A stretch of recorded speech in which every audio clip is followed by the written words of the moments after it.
Salam əziz 4-cü sinif şagirdləri və kanalımızın izləyiciləri. 4-cü siniflər üçün nəzərdə tutulmuş monitorinq imtahanlarına dəstək olma məqsədi ilə sizin üçün izahlarımızı davam etdiririk. Bugün sizlərlə birlikdə yekun monitorinq 2 də olan çalışmaların izahına baxacağıq. Mən video izahı keçməzdən öncə siz videonu bəyənməyi, kanala abunə olmağı, video ilə bağlı olan fikirlərinizi isə şərh bölməsində qeyd etməyi unutmayın. Həmçinin videolarımızı paylaşaraq, kanalımızı paylaşaraq bu tipli videolardan daha çox 4-cü sinif şagirdlərinin yararlanmasına səbəb ola bilərsiniz. Elə isə gəlin başlayaq izaha. Biz burada gigiyena sağlamlığın şərtidir başlığı altında verilən mətnin izahına baxacağıq və həmçinin bu mətnlə bağlı olan 15 dənə sual var ki, onların cavablarını tapmağa çalışacağıq. Deyir ki, mətni oxuyun, 1-ci və 15-ci sualları cavablandırın 1-dən 15-ə qədər. Baxaq, gigiyena insan sağlamlığının qorunması haqqında deyir ki, bir elmdir. Hazırda insan sağlamlığının qorunması üçün bir çox qaydalar tərtib olunmuşdur və bu qaydalar iki qrupa ayrılır. Ümumi və şəxsi gigiyena qaydaları. Şəxsi gigiyena qaydalarına əməl etmək hər birimiz üçün gündəlik vərdişə çevrilməlidir. Uzun müddət kompüter qarşısında oturanda otağın havasında oksigenin miqdarı azalır. Belə şəraitdə uzun zaman qaldıqda isə müəyyən dərəcədə əqli, emosional, görmə funksiyaları dəyişir, yorulma halı baş verir. Orqanizmin yoluxucu xəstəliklərə qarşı müqaviməti azalır. Bundan əlavə kompüter qarşısında çox və düzgün oturmadıqda onurğanın qeyri-normal əyrilişlərinə təsadüf edilir. Təsadüf olunur. Bu isə daxili orqanların fəaliyyətinə öz mənfi təsirini göstərir. Sinir sistemi qorumaq bizim üçün çox vacibdir. Sinir sisteminin gərginliyi onun yorğunluğuna səbəb olur. Deyir ki, sinir sisteminin gərginliyi onun yorğunluğuna səbəb olur. Burada gərginlik sözünün mənası belə deyək də, yəni sinir sisteminin pozulması mənasını ifadə edir. Sizin də dərslərdən sonra istirahət etməniz vacibdir.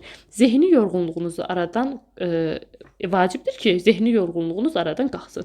Fasiləsiz oxumaq orqanizmi zəiflədir və yaddaşı pozur. Buna görə də mütləq dərslərinizi hazırlayarkən arada fasilə verin. Daha sonra təmiz havada gəzin, idmanla məşğul olun və oyunlar oynayın. İdmanla məşğul olmaq skelet və əzələləri möhkəmləndirir, qan dövranını yaxşılaşdırır, düzgün qaməti formalaşdırır. Parta arxasında düzgün oturmamaq, çiyinlərini sallamaq, beli əymək, döş qəfəsini batıq vəziyyətdə saxlamaq dayaq hərəkət aparatına öz mənfi təsirini göstərir. Onurğanın qeyri-normal əyrilişlərinə səbəb olur. Yuxarıda bu barədə oxumuşdur. Gigiyena qaydalarına əməl edilmədikdə həzm sistemi xəstəlikləri baş verir. Bunun qarşısını almaq üçün qidalarımız keyfiyyətli və təmiz olmalıdır. Düzgün və vaxtında qidalanma uşaqların inkişaf və sağlamlığının ilkin şərtlərindən biridir. Qidalanma beynin fəaliyyətinə müsbət təsir göstərir. Düzgün qidalanma müxtəlif xəstəliklərə qarşı orqanizmin davamlılığını artırır. Ümumiyyətlə gündəlik qidalanmada müxtəlif ərzaqlardan, yəni fərqli ərzaqlardan istifadə olunmalıdır. Buna görə də qida rasionumuza meyvə, tərəvəz, balıq, süd məhsulları daxil olunmalıdır. Qidanın hər gün eyni vaxtda qəbul edilməsi və yaxşı çeynənməsi də sağlamlıq üçün vacibdir. Yoluxucu xəstəliklərdən qorunmaq üçün əməl edəcəyimiz qaydalar, görək hansı qaydalar var? Başqalarının geyimlərindən və dəsmalından istifadə edilməməlidir. Xəstələrlə təmasda olarkən qoruyucu vasitələrdən istifadə edilməlidir. Xəstə yatan otağın havası tez-tez dəyişdirilməlidir. Tozu nəm əski ilə silmək məsləhətdir. Baxaq birinci sualın izahına. Birinci sualda bizə nə deyir? Deyir ki, gigiyena nədir? İnsanın yemək vərdişləri, belə bir şey yoxdur. İdman fəaliyyəti yox. İnsan sağlamlığını qorumaq haqqında bir elm, doğru fikirdir. Öyrənmə prosesləri yanlış. Deməli, bizim axtardığımız cavab olacaq B variantı. Baxın, burada da elə bu var. Deyir, gigiyena insan sağlamlığının qorunması haqqında bir elmdir. Bəli, doğru fikirdir. Müxtəlif yoluxucu xəstəliklərdən qorunmaq üçün qeyd etdiyi qaydalardan biri, müəllifin yoluxucu xəstəliklərdən qorunmaq üçün qeyd etdiyi qaydalardan biri hansıdır? Yuxarıda oxumuşduq həmin qaydaları. Xəstələrlə mütəmadi təmasda olmaq xeyr. Deyir ki, xəstələrlə təmasda olan zaman qoruyucu vasitələrdən istifadə edin. Başqalarının geyimlərindən istifadə etməyin, deyir müəllif. Xəstə yatan otağın havasını tez-tez dəyişdirmək lazımdır. Bu var idi. Tozu quru əskilərlə silmək xeyr. Tozu deyir, nəm əskilərlə silin. Cavabımız olacaq C variantı. Baxın, burada da var. Deyir, xəstə yatan otağın havası tez-tez dəyişdirilməlidir. Digərlərinin isə əksini iddia edir. Üçüncü suala baxaq. Aşağıdakı gigiyena qaydaları ilə bağlı hansı məlumatlar doğru deyil? Baxaq, şəxsi gigiyena qaydalarına əməl etmək vacibdir. Bu doğru fikirdir. Kompüter qarşısında uzun müddət oturmaq orqanizmə zərər vermir. Bu isə yanlış fikirdir. Yəni cavabımız elə olacaq bu. Düzgün qidalanma sağlamlıq üçün əhəmiyyətlidir. Bu var idi. Yoluxucu xəstəliklərdən qorunmaq üçün müəyyən qaydalar riayət edilməlidir. Bu da doğru fikirdir. Bizdən yanlışı istəyir. Gəlin gedək o hissəni də tapaq. Aha, deyir, uzun müddət kompüter qarşısında oturanda otağın havası və oksigenin miqdarı azalır və belə şəraitdə uzun müddət qaldıqda isə müəyyən dərəcədə əqli, emosional görmə funksiyaları dəyişir, yorulma halı baş verir. Kompüterin qarşısında çox və düzgün oturmadıqda onurğanın qeyri-normal əyrilişlərinə təsadüf olunur. Bu isə daxili orqanizmin fəaliyyətinə öz mənfi təsirini göstərir. Baxın belə, baxaq 4-cü suala. 4-ə. Mətnin məzmununu ümumiləşdirsək hansı adı vermək olar? Bilirsiniz, mətndə nədən danışılır uşaqlar? Gigiyena və həmin gigiyenanın bizim sağlamlığımıza göstərdiyi müsbət təsirlərdən danışılır. Aha, ona görə də yəqin ki, gigiyena və sağlamlıq məsələsi hamının qəbul eləyəcəyi cavab variantımız olar. Hansı bir qida hansı bir qida rasionunda yer almamalıdır deyir. Meyvə tərəvəzlər bizim qida rasionumuzda olmalıdır. Ət və balıq məhsulları, süd məhsulları olmalıdır. Amma şirniyyat məhsulları nə qədər az olsa o qədər yaxşıdır. Baxın, bu barədə burada məlumat verilmişdi. Hətta biz onu nişanlamışıq da. Deyir ki, buna görə də qida rasionumuzda meyvə tərəvəz, ət, balıq, süd məhsulları daxil edilməlidir. Baxın, belə. Baxaq 6-cı suala. 6-cı sualda bizə nə deyir? Deyir ki, mətndə hansı sual cavab tapmaq olar? Kompüter işləmə prosesi necədir? Bu sual cavab tapmaq olmaq. Sağlam qidalanma insan sağlamlığına təsiri var. Bəli, bu sual cavab tapmaq olar. Xəstəliklərin hansı müalicə üsulları var? Yox. İdman hansı növləri var? Yox. Cavabımız olacaq B variantı. 7-ci suala baxaq. Aşağıdakı cümlələrdən hansı mətndəki əsas hissəyə aid ola bilməz? Baxın, mətni gəl birinci hissələrə ayıraq sizlərlə birlikdə. Mətni gəlin birinci hissələrə ayıraq. Deməli, bu giriş hissədir. Bu giriş hissə olar. Baxın, belə deyək də, bu birinci abzas olsun. İkinci abzas olsun. Üçüncü abzas olsun. Aha, 4-cü abzas olsun. 5-ci abzas olsun. 6-cı, 7-ci, 8-ci abzas. Bunu da götürək 9-cu abzas. Baxın, 9-cu abzas, 8-9-cu abzas, bunlar nəticə hissə olar. Nəticə. Birinci və ikinci abzasda gəlin götürək əsas hissə. Üzr istəyirəm, giriş hissə. Geridə qalanları isə əsas hissədir. Aha, gedək indi sualımıza baxaq. Biz mətnin məzmununu bilirik zaten. Aha. 7-yə. Gigiyena insan sağlamlığını qorumaq haqqında elmdir. Bu əsas hissəyə aid olan məsələ idi. Elə bizim axtardığımız cavab da bu olacaq. Gəlin baxaq. Uzun müddət kompüter qarşısında oturmaq orqanizmin yorulmasına səbəb olur. Əsas hissə. İdmanla məşğul olmaq skelet və əzələləri möhkəmləndirir. Əsas hissə. Düzgün qidalanma müxtəlif xəstəliklərə qarşı müqaviməti artırır. Əsas hissə. Cavabımız olacaq A variantı. 8-ci suala baxaq. Mətndə tünd rənglə verilmiş sözü hansı sözlə əvəz etmək olur? Orada müxtəlif sözü idi. Bunu fərqli söz ilə əvəz etmək olar. Eyni, bərabər, bənzər. Bu yanlış fikirdir. Gəlin onu da göstərək. Hətta fərqli sözün yerini qoyaq. Baxın, bu hissəni deyirəm. Ümumiyyətlə gündəlik qidalanmada fərqli ərzaqlardan istifadə olunmalıdır. Bəli, baxaq 9-cu suala. Deyir, mətndə nədən söhbət getmir? Gigiyena qaydalarının əhəmiyyətinə söhbət gedir. Kompüterin istifadə sağlamlığa təsirindən var. İdman fiziki sağlamlığa faydalanmasından var. Faydalı olmasından var. Lakin psixoloji xəstəliklər müalicəsindən danışmırıq. 10-cu suala baxaq. Aşağıdakı fikirlərdən hansı mətndəki məzmuna uyğun deyil? Düzgün qidalanma sağlamlığı qorumaq üçün vacibdir. Doğru fikir. İdmanla məşğul olmaq yalnız əyləncə məqsədinə xidmət edir. Xeyr, idmanla məşğul olanda yuxarıda bu barədə vardı. Gəlin o hissəni sizə göstərim ki, anlayasınız ki, əgər səhv eləmişsinizsə, nəyə görə biz bunu səhv götürürük? Bir idmanla məşğul olmaq, baxın bu hissəni nəzərdə tuturam. Deyir, idmanla məşğul olmaq skelet əzələləri möhkəmləndirir, qan dövranını yaxşılaşdırır, düzgün qaməti formalaşdırır, parta arxasında düzgün oturmamaq, çiyinləri sallamaq, beli əymək, döş qəfəsini batıq vəziyyətdə saxlamaq, dayaq hərəkət aparatına mənfi təsir göstərir və onurğalı qeyri-normal əyriliklərinə səbəb olur. Yəni, idmanla məşğul olmaq bizim sağlamlığımız üçün xeyirdir. Sadəcə bu əyləncə məqsədi nə eləmir? Daşımır. Aha. Bəli. Baxın belə. Deməli A, C və D yanlış olmuş olacaq. Baxaq 11-ci suala. Aşağıdakı cümlələrdən hansında çünki bağlayıcı düzgün şəkildə istifadə olunmamışdır? Kompüterin qarşısında uzun müddət oturmaq orqanizm yorulmasına səbəb olur. Çünki oksigenin miqdarı azalır. Doğru. İdmanla məşğul olmaq vacibdir. Çünki bu insanın dostlarının sayını artırır. Şəxsi gigiyena qaydalarına əməl etmək lazımdır. Çünki bu sağlamlığı qoruyur. Dərslərdən sonra istirahət etmək vacibdir. Zehni yorğunluq aradan qalxsın. Cavabımız olacaq B variantı. 12. Hansı sözün mənası səhv göstərilmişdir? Ümumi hamıya aid olan hər şeyi hamını əhatə edən A variantı doğru. Şəxsi bir şəxsin özünə məxsus olan təmas bir-birinə dəymə, toxunma. C variantı gərginlik rahatlıq deyil. Daha çox rahatlığın pozulması deməkdir. Sakitlik də deyil. İnsan gərgin olanda əsəbi olur, sakit olmur və belə deyək yorğun olur, istirahət etmir. 13-cü suala baxaq. 13-cü sualda deyir ki, aşağıdakı yarımbaşlıqlardan hansı mətndəki 3-cü abzası ifadə edir? Kompüterin qarşısında oturmanın təsirlərindən danışır. Sonra idman sağlamlığa müsbət təsiri, şəxsi gigiyena vərdişləri, gigiyena qaydalarının əhəmiyyəti. Burada cavab elə A variantı olacaq. Gəlin o bir dənə 3-cü abzasa sizlə baxaq. Bayaq abzasları nişanlamışdıq. Elə 3-cü abzas. Baxın kompüter barədə neyinir? Burada kompüter barədə danışır bu hissə. 3-cü abzasda. Keçək növbəti çalışmaları da izah eləyək. 14. Yoluxucu xəstəliklərdən qorumaq üçün hansı davranışlardan qaçmaq lazımdır? Xəstələrlə bir arada olmaqdan qaçmaq lazımdır uşaqlar. 15. Kompüterin qarşısına oturarkən düzgün oturuş mövqeyi hansıdır?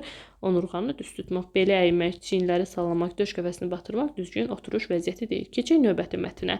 Mətni oxuyun deyir. 16 və 30-cu sualları cavablandırın. Mətnimizin də adı nədir? Mətnimizin də adı doğru sıralamaqdır.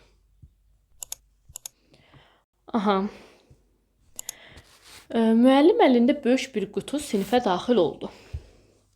Heç bir şey demədən qutudan şüşə bir qab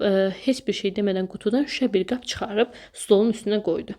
Sonra qabı ağzına qədər tenis topu ilə doldurdu. Şagirdlərdən qabın dolub-dolmadığını soruşdu. Şagirdlər hamısı birlikdə qabın dolduğunu dedilər. Müəllim bu dəfə qutudan çıxardığı kiçik daşları qaba tökdü. Daşlar sürüşərək tenis toplarının arasından boşluqlara doldu. Şagirdlərdən yenidən qabın dolub-dolmadığını soruşdu. Bəli, doldu dedilər. Müəllim bu dəfə qutudan çıxardığı qum torbasını əlinə aldı və içindəki qumu qaba tökdü. Torba sözünü burada fikir vermək lazımdır. Mütləq bununla bağlı sual düşəcək. Təbii ki, qum da kiçik daşların arasındakı boşluqlarla doldurdu. Yenə şagirdlərdən qabın dolu olub-olmadığını soruşdu. Şagirdlər bəli dedilər. Bu dəfə müəllim stolun altında gözləyən 2 fincan çayı götürdü və qaba boşaltdı. Çay da qumların arasında qalan boşluqları doldurdu. Daha sonra müəllim dedi, bu qab sizin həyatınızı təmsil etdiyini göstərmək istədim. Belə ki, bu tenis topları həyatınızdakı mühüm şeylərdir. Ailəniz, sağlamlığınız və dostlarınız. Sizin üçün əsas olan şeylərdir. Belə şeylər istəsəniz də, başqa şeylər istəsəniz də əsas şeylər qalar və həyatınızı doldurar. O kiçik daşlar isə daha az əhəmiyyətli olan şeylərdir. İşiniz, eviniz, maşınınız. Qum isə başqa kiçik şeylərdir. Qum çox faydalı suxurdur deyir. Bu, buraya çox da uyğun olmayan bir cümlədir. Yəqin ki, bu barədə də sualla rastlaşacağıq. Qabı əvvəla qumla doldursanız, kiçik daşlar və xüsusilə də tenis topları üçün kifayət qədər yer qalmayacaq. Eyni şey həyatımıza da aiddir. Vaxtınızı və enerjinizi xırda şeylərə sərf etsəniz, vacib şeylərə vaxt qalmayacaq. Diqqətinizi xoşbəxtliyiniz üçün vacib olan şeylərə yönəldin. Sağlamlığınıza diqqət edin, uşaqlarla oynayın, ailənizlə vaxt keçirin, evinizin ehtiyaclarını ödəyin. Əvvəlcə tenis toplarını düzgün qaba qoyun, düzgün sıralamağı bacarın. Şagirdlərdən biri soruşur. Bəs o 2 fincan çay? Müəllim qəhqəhə çəkir, yəni gülür. Mən bu sualı gözləyirdim. Həyatınız nə qədər dolu olursa olsun, dostlarınız və sevdiklərinizlə bir fincan çay içməyə həmişə yer var. Baxaq 16-cı suala. 16-cı sualda deyir ki, hadisələrin ardıcıllığını müəyyən edin. Müəllim 2 fincan çayı qaba tökdü. Müəllif qutudan şüşə qabı çıxardı. Şagirdlərdən biri çayın nə olduğunu soruşdu. Müəllim qumu qaba tökdü. Deməli, birinci şüşə qabı çıxardır. 2 olan variantlara biz baxacağıq. Daha sonra belə deyək, müəllim nə edir? Qumu birinci tökəcək, qumu tökəcək. Yəni bu 1 oldu, bu 2 oldu. Daha sonra